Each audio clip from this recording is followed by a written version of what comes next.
Braxton Harris. Good morning, Braxton. Hey Rob, how are you? I'm well. I hope you are too. Certainly a tough one to swallow on Saturday. A really tough 30-27 overtime loss to William and Mary. Just talk to me about a game that your team played so well for about 58 minutes and then let it get away. But just give me your impressions on the game. Yeah, I kind of feel like you did getting that question out. How do you explain some of those things? It's kind of the place that we're at right now as a program, right? You take away 9 minutes of that football game. I thought we played well enough to win that football game, and I have a ton of respect for Coach London and that program over there. And so for us to be for 51 minutes, feel like we were in a position to win a football game in a good spot. That's the exciting part and the disheartening part, right? I don't think Campbell's ever been able to line up against William and Mary and feel like you should have walked out with a win ever. I've played them twice now as a head coach. I can tell you last year we didn't feel like we were in a position to be better than them to compete. I can tell you I played them here as an assistant. We didn't feel like we ever felt like we were always chasing those guys in that spot. And so for us to be able to get that opportunity is big. But understanding of we got to be able to go finish those 9 minutes, right? We got to be able to go finish those 9 minutes. We got to look at the plays that caused that. Some of them might have been in the second quarter. We always talk about how things end, but if things happen different in the second quarter, we had a chance to go in at halftime. We could have been up 21-3 at halftime against a really good William and Mary team. Instead, it was 17-13. Had to be able to kick a field goal. We could have scored a touchdown. Gave up some explosive plays right before half that could have gotten them off the field. And at the end of the day, when you're playing really high level football teams, you can't give those things to them. You've got to be able to keep your foot on the throat and be able to be locked in and finish every rep that you get. You guys have been in, I think, now five one-score games. How do you give the message to the team that, hey, we're right there, but Yeah. as you said, you're so close to being able to get this program where you want to get it?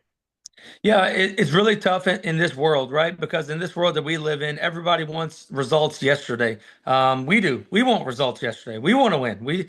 But the reality is that usually isn't how this thing works, right?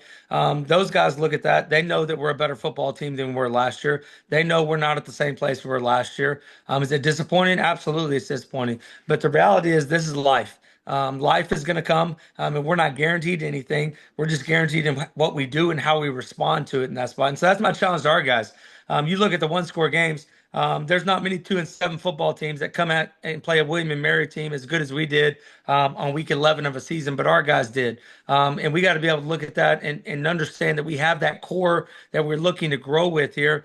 But this team has the opportunity to give next year's team something that the 25-24 team didn't give the 25 team.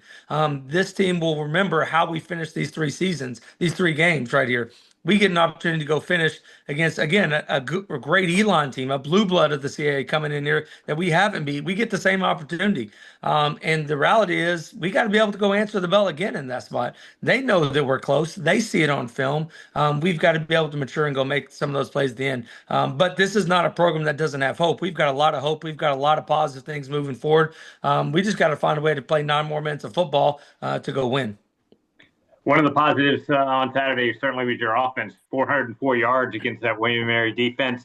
Uh, Three drives on touchdown drives, 85, 74, and 75 yards. How Right. rewarding was that? And what were you able to do so well to put those together? Yeah, I thought Matt Kubik, our offensive coordinator, and our offensive staff did a really good job during the bye week. I think there's always a fine line as a coach. How do you make adjustments to what you do without changing who you are? And I thought he and his staff did a really good job of being able to make some adjustments and some tweaks with some personnel and some run game, different stuff. It helps to get Cam back where he's finally healthy and can move against the A&T, who kind of looked like Big Ben standing back there, couldn't move a whole lot. So that sure helps when that guy's able to play well. And I think he's just getting better every week. That was probably one of the best games that Cam has played for us. He's just a gamer, right? Like there's a time that we should have taken a sack. He escapes the pocket and finds somehow to get a first down. And those are those plays that everything's not going to work out perfect, but finding a way to make a play. And I thought those guys did that. I thought our offensive line probably played one of our best games. Our running backs, receivers. I mean, offensively, that was probably one of our most productive games that we played. Defensively, obviously Tyler Hughes, we talked about is a challenge now that you've gone against him head to head? What makes him so tough to deal with? Yeah, he's good, right? I mean, again, I feel like I told you last Monday, I felt like we say the same thing. I still think we're saying the same thing every week. Everybody's got a quarterback, and that shows you how important the quarterback position is. And, I thought Tyler did a great job. To me, he's a gritty football player, right? To me, there's a lot of really talented football players. As far as athletes, man, and I mean this in the utmost respect, I think that dude is a football player, right? At the end of the day, he's a football player. He finds a way to win. He found a way to give his team chances to win. He ran the ball 21 times against us. He's gritty. He's tough. There's a reason they're where they're at, and he plays a huge piece of that. Final home game for your team on Saturday, which means senior day. And I know you touched on it earlier, a chance to finish and a chance to, as you continue to build this program, what has this group of seniors meant to you, and what will Saturday mean to you? Yeah, I love this group. I love these kids. Not many people can go someplace where something hasn't been done before and believe in it. And it's one thing to go there. It's another thing to put everything that they have into this program for the time that they've been here. Some are graduating, and this is their fourth, fifth year here. Some have been here with us for 2 years, and some have been with us for 1 year.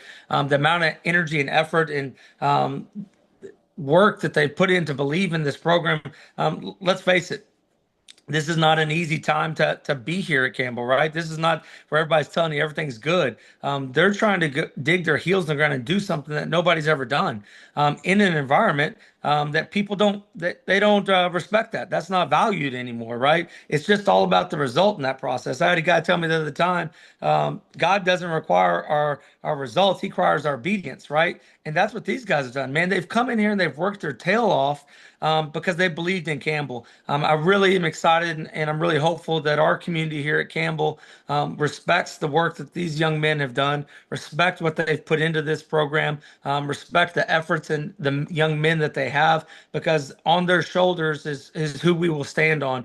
On our shoulders, that this group of seniors will allow us to be able to grow Campbell football for years to come. And we believe that we are growing. And it's because of young men that they believe in something before it shows its face, right? Our world wants well, I'll go do this once you do this. This group of guys believed in it when nobody else did. They didn't get to see the results that we know that are going to be there, but we will get the results because of these group of guys and who they are. They stood in the gap when Campbell football needed somebody to stand in the gap at its most vulnerable time, and they answered the call well, and they've led our program well, and we're really proud of them and want to send them off the right way. As you mentioned, a blue blood in Elon coming in that's had a similar season to yours, certainly a better team than their record, and lost a ton of close games. As you've started to study them, what are the challenges they present?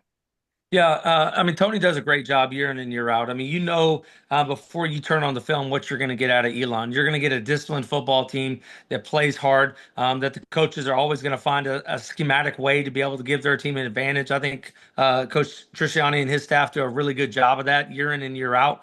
And so you can see the tweaks that they're making each week in that spot.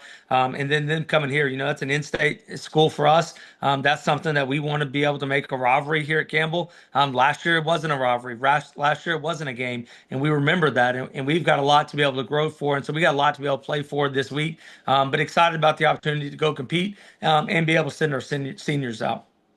All right, Braxton, thanks so much for the time this morning, and we'll talk again next Monday. Thanks, Rob. All right, thank you.